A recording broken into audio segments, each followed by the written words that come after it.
So this one's for the new phonetics students. One of the most challenging things to get used to when you first start learning phonetics, the science of speech sounds, is you really have to learn a new alphabet. It's like going to kindergarten, you learn your ABCs. Maybe it's more like learning your abacus.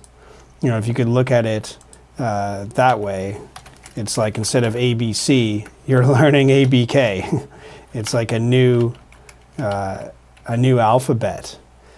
So, you know, we all have learned since kindergarten, like what the alphabet is and how to spell words, but suddenly you have a new way to spell words. So let's take a look here. So yeah, here you go, like, you know, your ABC will become ABK or abacus. So it's all about what the word actually sounds like. So take an example like the word cat. And here we put it in these quotes to show that this is spelling. You might also see this. It represents that this is a writing system, that those are the letters. But typically you see the quotes to show that this is the word you're talking about. Now, if, you know, cat is like one of those simple words that everybody learns how to spell really early, and it would become a joke if you were to like think that, you know, how do you spell cat? Like you spell it with a K. Like this would just be like, it would look like you really don't know how to spell at all. Like, so, but actually this is closer to correct when it comes to phonetics, because the sound in the word cat is a K sound. The letter C is a letter that has a whole history of, you know, now it sometimes sounds like a K, sometimes sounds like an S. But in phonetics, you don't worry about that. You only worry about what it actually sounds like. Okay, so you can see cat and city will have, both have that C at the beginning, but instead, this is a terrible arrow. I need a better arrow character. But then this is, you know, you're going to have a K here and you're going to have an S here, right?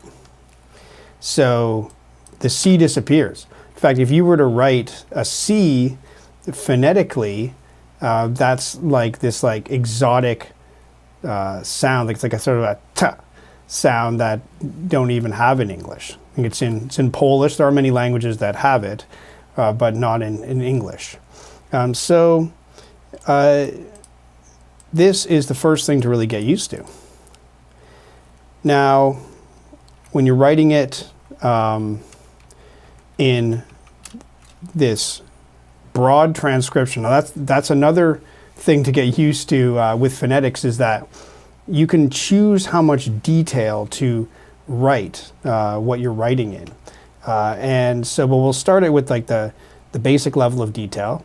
And by the way, I'm picking these characters from a character picker website, which I recommend, and I'll include the link below.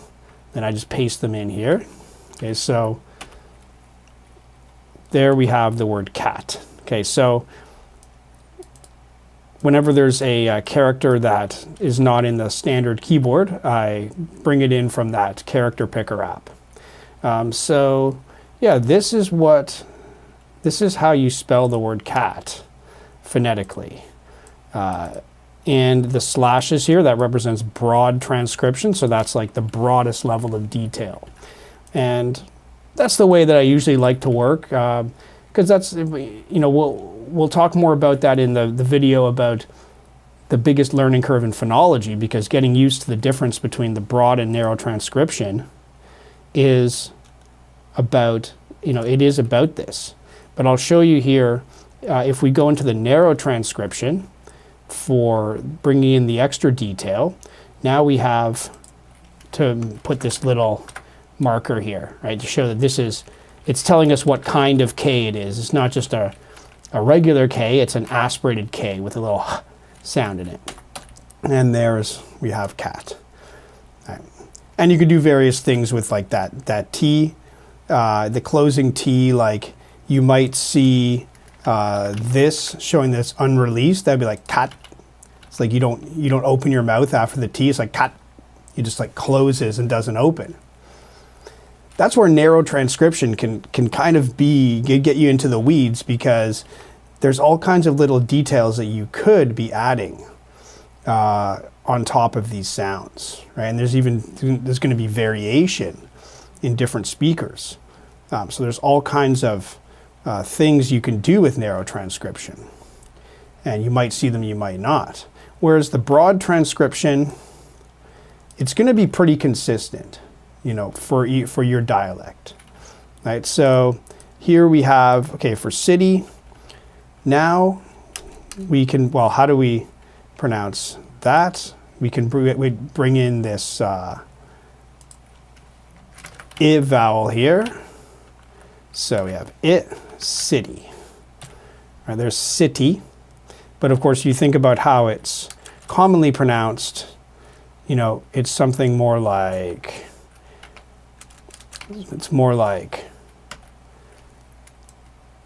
we say it almost more like a D sound to it. It's like city. And yeah, that's one of those things that, you know, you learn in phonetics, that like you start to look into the details of how things are actually pronounced. And oh, this is actually not an I, this is city. It's not I, it's like city. I think that's a fun pronunciation. You say it's a city. It sounds kind of fun, you know, like if you, you know, but fun in kind of a silly way, because that's not how people actually say it. You know, you can put some slight changes on some of these sounds, and like you can have all kinds of different ways of saying the same thing, you know. Here we have this is the tap sound, so it's like city, right? And yeah, when we talk about different details that can be added, here we see there are 2 syllables, city. So you could actually, you know, drop in a stress marker for showing like, okay, which syllable gets the stress. So you put that in front of the stress syllable right here. All right, so you might see that. That is not a great stress tick in this font. You know, I like to have like a really like longer tick there, but there it is. Okay, so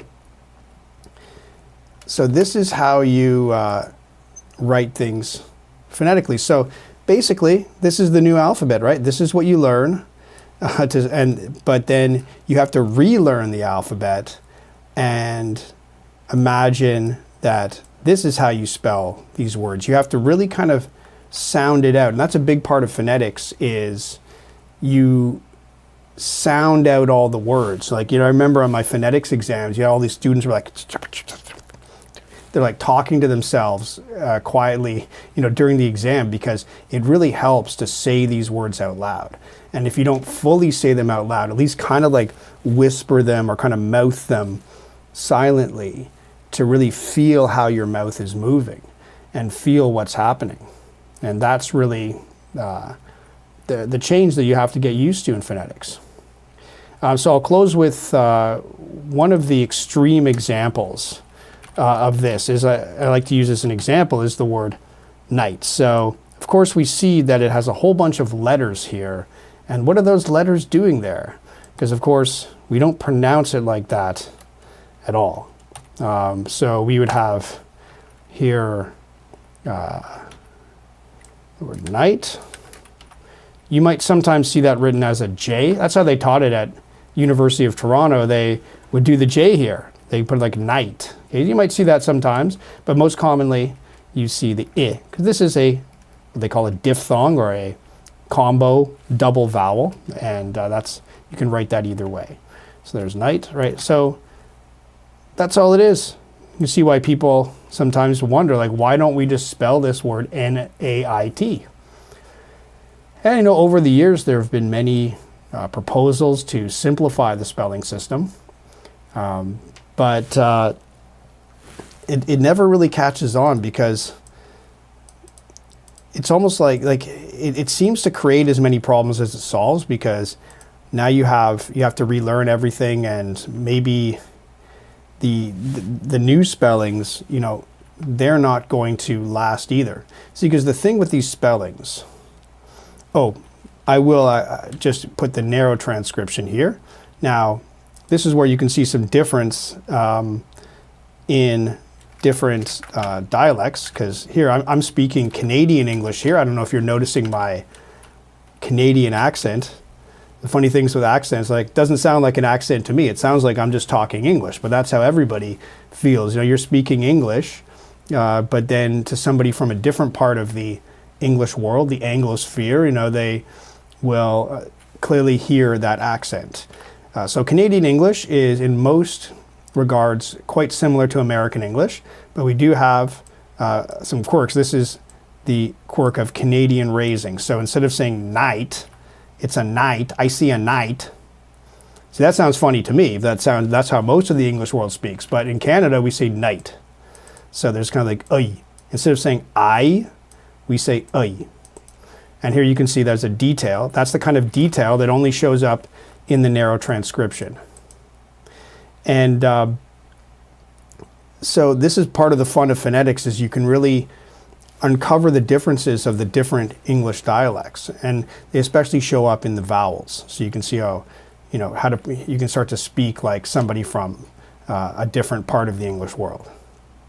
But yeah, the final point that I'll make here is that every spelling that we learn, like, it seems so random and why, but it did make sense. Like, there was a time when this made sense, because every spelling is designed in a way that it is meant to be like this. It's like when spelling started, when these words were written down, it's like they tried to do it like this. They were trying to do it like the way it sounds, but the sounds change over time. The way that people say words is mutating over the centuries. And so if you do a spelling reform and, like, you know, say, okay, now we're going to spell cat with a K and city with an S and everything, and you redo all the spellings, well, still over time, these will, the way the way the words are pronounced will change to something else. And then so the new spellings will be off after a certain amount of time.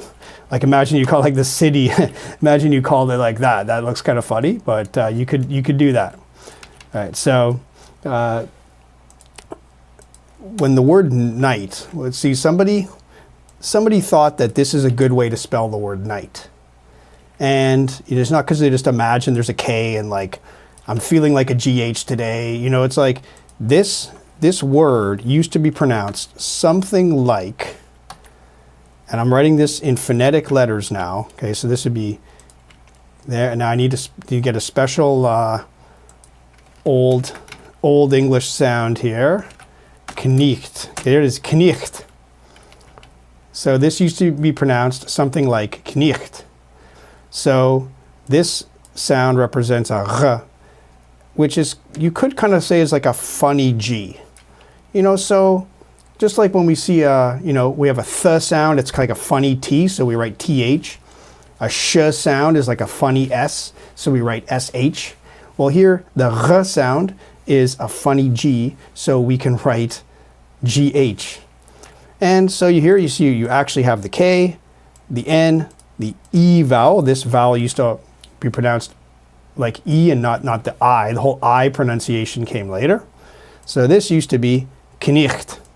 And so when you hear the sounds knicht, that's the word. And so very naturally, since this letter doesn't exist, we use the GH for the funny G. And so this word was written, that was like phonetic transcription for the time. They were just writing down the sounds. But this word, this spelling became standardized. You know, it's been standardized for over 500 years. And gradually we stopped saying the K. So, and we stopped saying the K, we stopped saying the R. And this applies to all the KN words, by the way, like knife was knife and knot was knot and so on. So we just stopped saying that KN sound. And we just dropped the R, right? And then the vowel changed from E to I, and then to I just in Canada. But we still keep the same letters. So the way words are spelled is like a fossil. It's like a relic of an earlier time. an earlier phase in the language where the word was actually pronounced that way. So I find that fascinating to look into. And every word, as I like to say, every word has a story, and it's there in the history of the meaning of the word and the sounds, but also in the spelling. The spelling gives us sort of a time machine to look into the past of that word. But now we're kind of redoing it again. So when you're in phonetics, you have to start again and listen to the sounds, listen to the way the word sounds, and you learn to imagine you're just spelling everything in a new way. And it's done. We have a new alphabet, so we have one letter for every single possible sound. And that's the wonderful thing about the International Phonetic Alphabet. There's one letter or one symbol for every possible language sound. Or some that you can make combos here. But every possible language sound can be represented in a clear way, that works roughly across all languages. And so you could look at phonetic transcription of a language that you know nothing about, and you could actually roughly pronounce it, or at least know how to pronounce it. Some of those sounds are pretty hard to make for someone outside that language, but it is possible, and you know how. Okay, so that's the thing to get used to. You kind of have to forget your ABCs, forget the alphabet, and learn your abacus.